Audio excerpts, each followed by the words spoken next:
Live from New Delhi, you're watching DD India Live, India's voice to the world.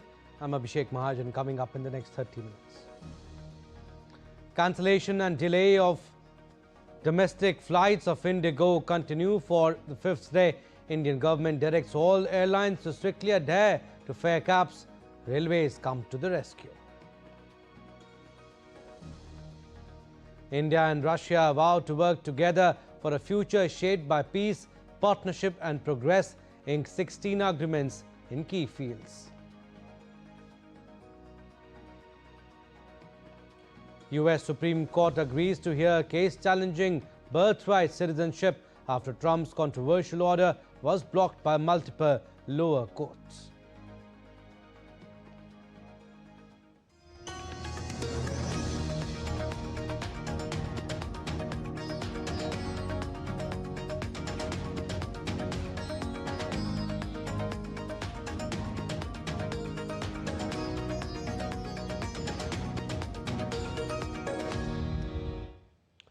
Big news that we're tracking this hour. The Ministry of Civil Aviation has imposed strict fare caps on all airlines operating on routes affected by IndiGo's ongoing operational disruption, citing unusually high airfares as opportunistic pricing. An official directive mandates immediate compliance with prescribed upper limits until normalcy is restored. The move aims to shield distressed passengers, especially senior citizens, students and patients who have financial burden due to the crisis.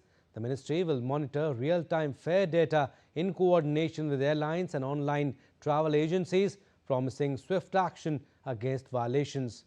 The intervention underscores the government's commitment to pricing discipline and passenger protection in times of airline distress.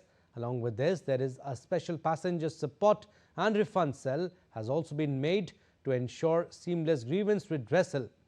IndiGo has been instructed to set up dedicated passenger support and refund facilitation cells. In a special move to assure baggage handling, the ministry has directed IndiGo to ensure that all baggage that was separated from passengers due to cancellations or delays is traced and delivered to the passenger's residential or chosen address within the next 48 hours. Air travel across India was in turmoil for the fifth day today after many flights got cancelled or delayed again. In a bid to improve air travel safety, Indian authorities have introduced new stricter regulations limiting pilot flying times and placing tighter restrictions on their operation of nighttime flights. But IndiGo admitted it failed to plan properly ahead of a November 1st deadline for the measure's introduction. With air travel now approaching its December peak, that has forced widespread flight cancellations this week that have stranded thousands of travellers. A large number of passengers are facing inconvenience across the country.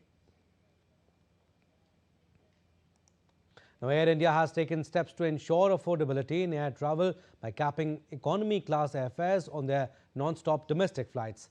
The decision was taken to prevent the usual demand and supply driven fare hikes generated by automated revenue management systems.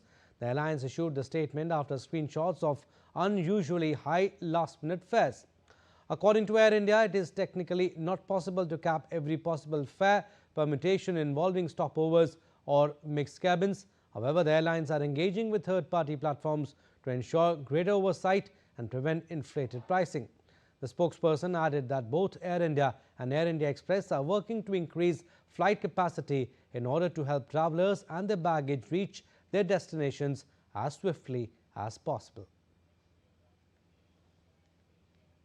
And with the mass cancellation of flights by IndiGo and fares of other airlines skyrocketing, Indian Railways has come to the rescue, added 116 extra coaches to 37 trains, mostly in Southern Railway, Northern and Western Railway. The coaches included 2-tier, 3-tier and chair car AC coaches. More coaches would be added to trains heading to other destinations soon. The official said the berths would be allotted on a first-come, first-served basis, as the reservation for these extra coaches were not accessed to the computerized reservation system yet. In total, the arrangements are expected to handle 35,000 passengers per day, ensuring connectivity for nearly 26 lakh passengers during this period. All right, Shubhendu Ghosh has been tracking this story. He is joining us live from the newsroom. Hi, Shubhendu. What's the situation on the ground right now? The Ministry of Civil Aviation has ordered a high-level inquiry into the entire crisis. Hello, Abhishek. Yes, Government of India is keeping a close track on the crisis emanating out of the IndiGo flight operation disruptions and thousands of passengers who are stranded across different parts of the country who were supposed to take IndiGo Airlines. It's day 5 of the crisis. The government has stepped in with a number of steps. First, those reforms, the FDTL reforms, flight duty time limitation reforms, that were at the heart of this IndiGo crisis. IndiGo appeared unprepared to be able to accommodate a reform that was initially aimed at ensuring that pilot fatigue, crew fatigue can be addressed.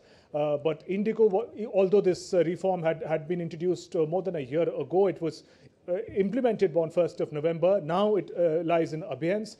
But IndiGo, with its TAP operation being the largest domestic airline in the country, was completely caught off guard with the kind of expectations it would have, resulting in thousands of flight cancellations. Remember, IndiGo flies over 2,200 flights at an average every day, having 65% of the aviation market, domestic aviation market in the country. So even 10% disruption results in over 200 flights getting cancelled. And that really explains for the past about 4 or 5 days, thousands of passengers stranded at different major airports across the country. Now the steps that the government has come out with, first of course putting that policy in abeyance, giving time to IndiGo to step up its own staff and administration system.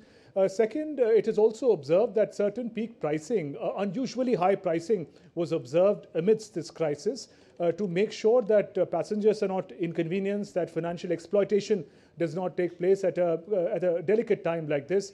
These are winters, people take break for vacations, for festivities, they travel across the country. So passenger air traffic increases significantly around this time of the year. At a time like this, a crisis like this does impact passengers' convenience significantly. So the government has put a strict cap on the pricing of, particularly on the routes where unusually high pricing has been observed. Second, it has given some strict directions to IndiGo. For the flights that have been cancelled, it must refund the amount to the passengers, the ticket price to the passengers. There's a strict timeline. By evening tomorrow, Sunday, 7th December, IndiGo must be able to refund all the money. Also, there are stories of IndiGo having taken the baggage for air travel, but the flight got cancelled or got delayed indefinitely, and passengers are not able to access their own baggage. Even for that, the government has said within 48 hours, all such grievances must be addressed. The Delhi airport has just given out an update saying that although slowly, but normalcy is slowly returning at the Delhi airport, although IndiGo flights in particular continue to face disruptions. The head of IndiGo, in fact, has said that given the nature of the disruption and the scale, there's not going to be any easy or a short-term solution. It will take time to about February next year when the flight services normalize. But for now, it is the passengers who are bearing the brunt of this crisis, Abhishek.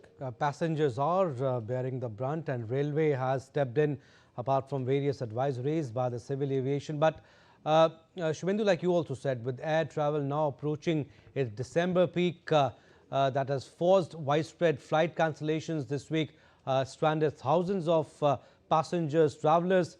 But how do airlines plan to handle this situation in the coming days? IndiGo on its part has said it will do what it can, given that the policy that had sort of catalyzed the situation has been put in abeyance for now. IndiGo says that's a positive sign. It will do what it can to restore the normal operations. Meanwhile, other airlines are stepping up. They're introducing more flights for the ease of the passengers, particularly on those routes where IndiGo operates multiple airlines and multiple cancellations have happened.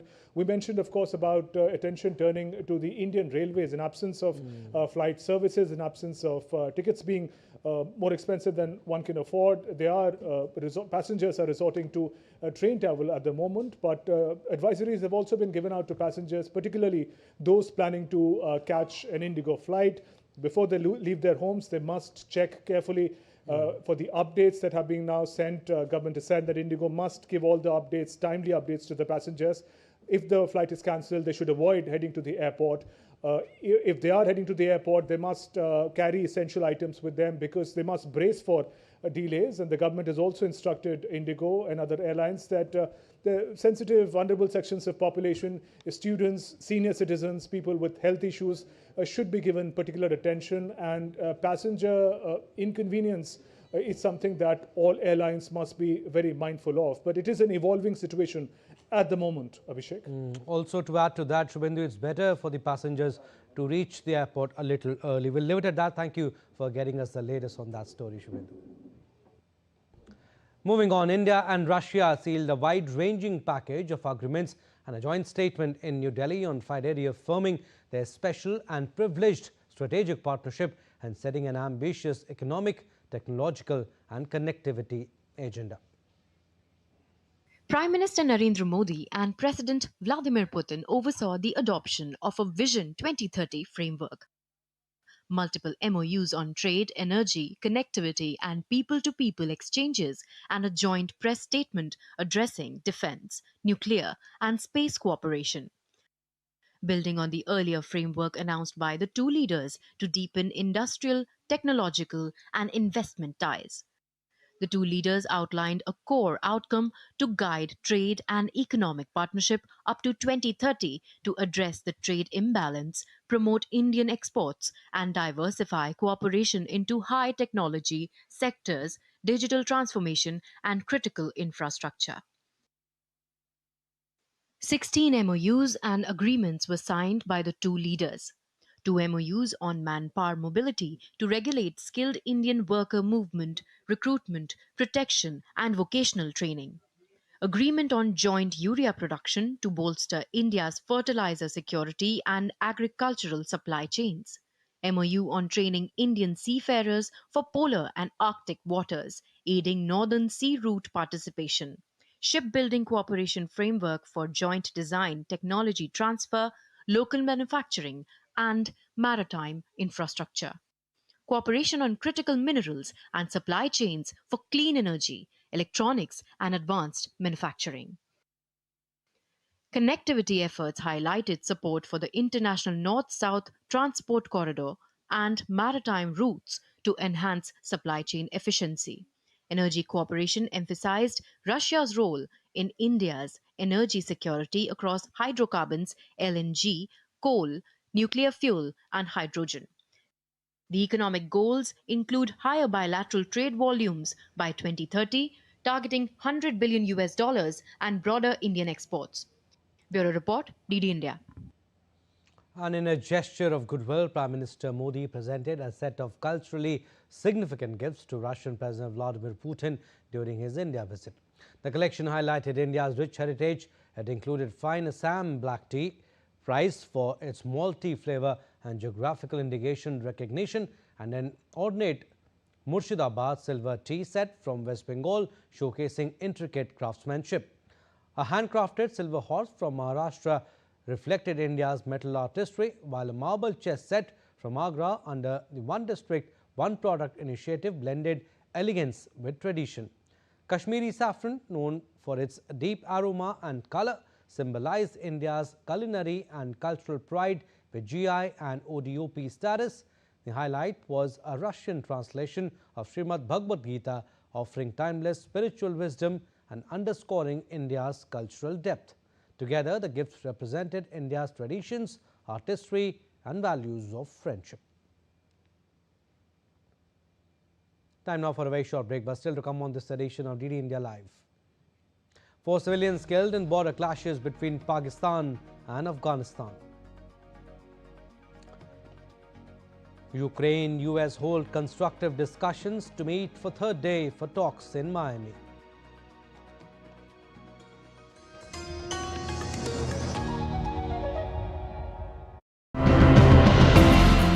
In today's episode, let's take a look at what does it truly mean to eat sustainably. We add the already colonized mycelium into this ecosystem for basically helping the ecosystem to thrive more. We're a public institution.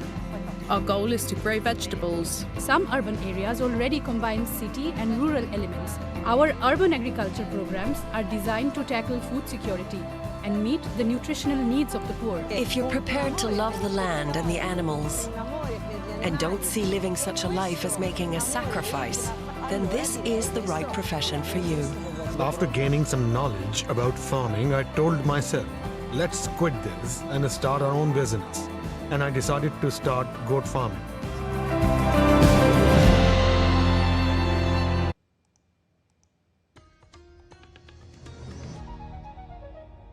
Welcome back. You're watching Indeed India Live. I'm Abhishek Mahajan. Some more stories. External Affairs Minister Dr. Jaishankar said that India has freedom of choice in its relationships while stressing the doctrine of strategic autonomy.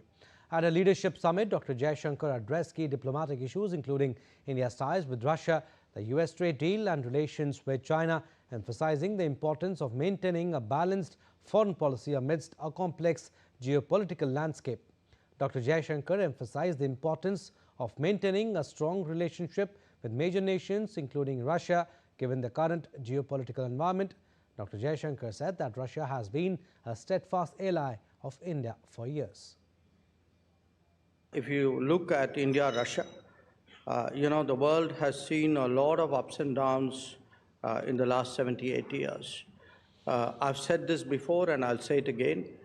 India-Russia has actually been among the steadiest big relationships, big power or big country relationships in the world. I mean, even Russia's own relationship with China or US or Europe has had its ups and downs. Our relationships with, many of these countries have had it so. But one, where Russia is concerned, and I think you can see that also in popular sentiment. There is a feeling in the streets about Russia. In a significant gesture of solidarity and support, Sri Lanka's Ashok Leyland has donated 7 essential utility vehicles valued at more than Rs 65 million to aid relief, recovery and rehabilitation operations across the country.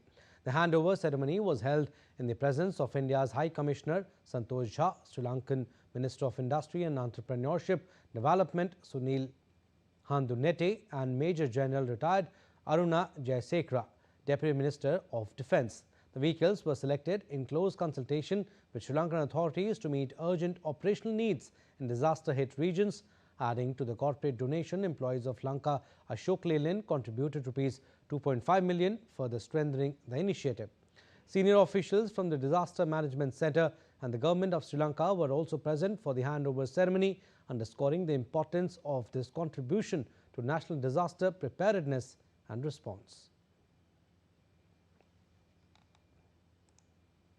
Now, an overnight exchange of fire at one of the main Pakistan-Afghanistan border crossings killed 4 civilians as per an Afghanistan official on Saturday. This comes as part of a latest flare-up since the deadly clashes in October. Afghan Taliban spokesman Zabihullah Mujahid in a statement said that Pakistan forces launched attacks in Symbolic district of the Kandahar province, while a spokesman for Pakistan's Prime Minister accused Afghan forces of unprovoked firing along the Chaman border. In a statement, spokesman Musharraf Zaidi said Pakistan remains fully alert and committed to ensuring its territorial integrity and the safety of our citizens. The exchange occurred just days after a recent round of peace talks which failed to yield substantial results. Ukrainian negotiator Rustem Umerov and Andrei Natov and President Donald Trump's special envoy Steve Witkoff and son-in-law Jared Kushner will hold a third straight day of talks in Miami on Saturday. According to a joint statement issued separately by Umerov and the U.S. State Department, U.S. President Trump's special envoy held constructive discussions with Ukraine's senior negotiator in Florida on Friday. In a post on X, Witkoff said both parties agreed that real progress towards any agreement depends on Russia's readiness to show serious commitment to long-term peace. The U.S. and Ukrainian officials also agreed on the framework of security arrangements and discussed necessary deterrence capabilities to sustain a lasting peace. The talks come after Witkoff and Kushner met Russian President Putin at the Kremlin on Tuesday to discuss a U.S. plan but rejected parts of the proposal.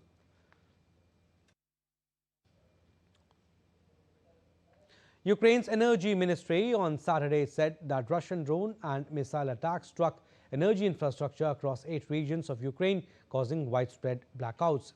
Repair work is underway where conditions allow, and energy companies are working to restore power. Authorities are advising residents to follow safety guidelines while repair work continues.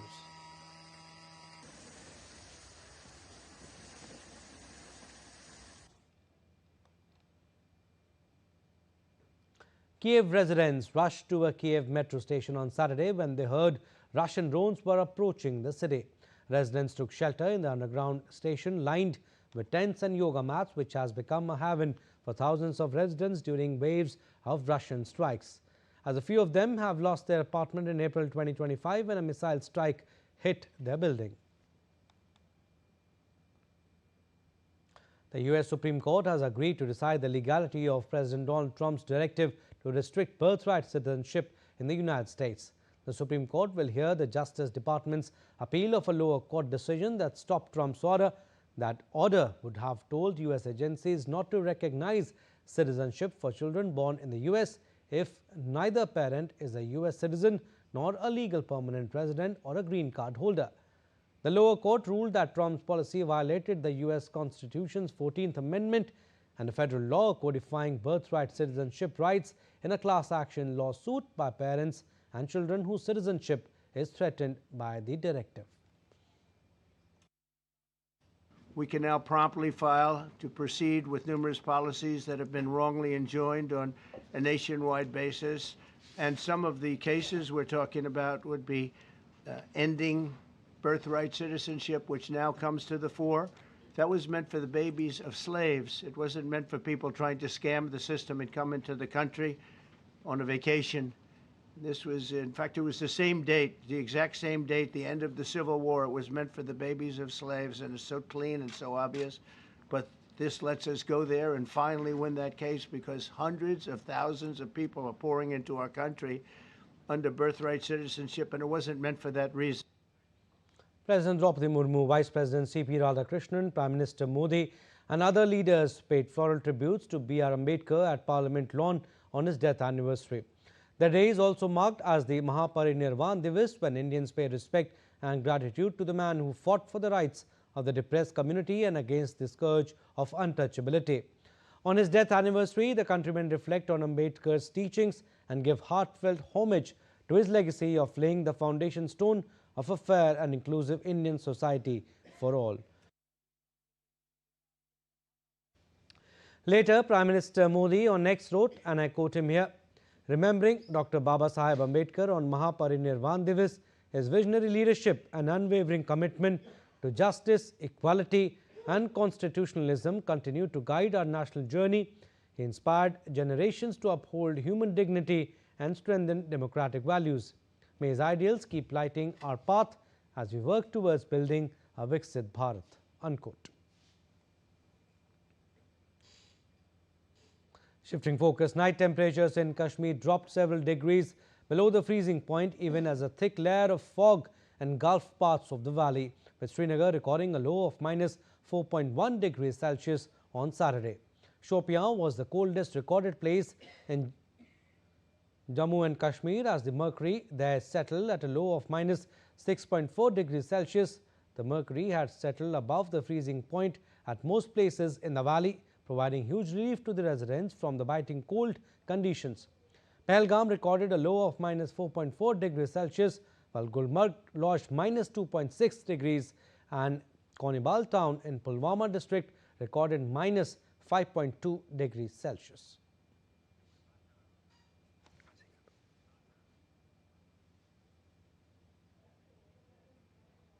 Sports updates now. We'll start with hockey. Spirited Indian junior men's hockey team held their nerves to beat Belgium 2-2 in a high-octane quarterfinal clash at the Hockey Men's Junior World Cup in Chennai.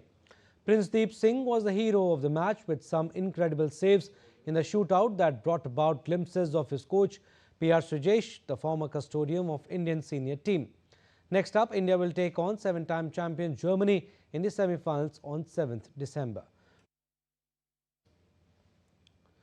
The FIFA World Cup 2026 group stage was mapped out after a glittering final draw ceremony in Washington, D.C.'s John F. Kennedy Center for Performing Arts on Friday night. The 2026 World Cup will kick off on June 11 with joint host Mexico playing South Africa at the newly renovated Azteca Stadium. Fellow hosts, the United States and Canada, will join the party the next day against Paraguay and a playoff. South Africa are appearing for the first time since 2010, while the Scots are appearing in the finals for the first time since 1998. England will start against Croatia, who beat them in 2018 semi-finals. Defending champions Argentina were grouped with Algeria, Austria and Jordan. France's first game will be against Senegal in a repeat of one of the biggest tournament upsets. The 48 teams have been divided into 12 groups of 4 to produce a mammoth 104-match schedule across 16 cities in US, Canada and Mexico. Well, that's all we have in this edition of DD India Live, but do let us know your thoughts on the news of the day. For those on the go, you can get all the latest news and updates from India and across the world on DD India mobile app. The app is available on both Android and iOS platforms. Scan the QR code on the screen to download now. And we'll be back with more news as it breaks here on DD India. I'm Abhishek Mahajan.